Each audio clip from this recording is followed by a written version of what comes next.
sebuah channel YouTube mengurai referensi yang memperkirakan Indonesia akan segera bubar. Referensi itu diangkat dari buku yang diterbitkan Bank Dunia, sebuah lembaga keuangan besar yang tergabung dalam International Regime, sebuah organisasi mafia dengan misi sangat kejam, yakni merampok atau menyengsarakan negara-negara berkembang di dunia, termasuk Indonesia. Di sampul buku ada gambar dua anak seperti anak kembar. Satu tersenyum, satunya meneteskan air mata. Gambar ini dengan sinis ingin menyampaikan betapa di Indonesia ada segelintir orang yang menikmati surganya Indonesia dan mayoritas menikmati nerakanya hidup di Indonesia. Referensi itu nyaris akurat. Di negeri kita yang kaya raya ini memang betul hanya segelintir orang dikasih tanah 5 juta hektar, tapi di Jakarta dan di seluruh wilayah Indonesia beratus-ratus kali orang miskin digusuri, tanah ulayat adat dirampas. Sanitasi bersih di Jakarta sudah 90% lebih, tapi di Papua baru 1-2%.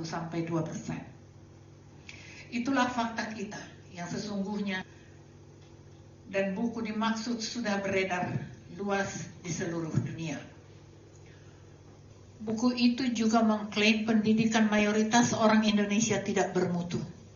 Itu membuat tenaga kerja Indonesia tak bisa masuk ke dalam sektor ekonomi modern. Membuat mereka hanya terserap di sektor informal dengan upah yang hanya cukup untuk tidak mati. Dan itu jugalah alasan yang membuat tenaga-tenaga kerja luar diperlukan, menggeser tenaga kerja lokal yang tampak seolah tergeser secara alamiah. Uang yang beredar di negara ini tidak menyentuh rakyat kecil, karena sesuai sistem bank kita, kalau rakyat mau pinjam uang, dia harus punya tanah bersertifikat dan harus ada jaminan. Data BUMN menyebut sekitar 65 juta UMKM seperti penjual bakso, penjual gorengan, tidak tahu apa itu kartu kredit dan tidak bisa pinjam duit di bank. Kenapa? Karena uang negara yang datang dari pajak rakyat itu hanya beredar di sekelompok kecil orang kaya. Kelompok oligarki dengan keseimbangan hanya satu orang kaya raya berbanding dengan 1000 orang rakyat kecil. Sementara di USA oligarkinya 1 berbanding 20.000. Referensi jujur Bank Dunia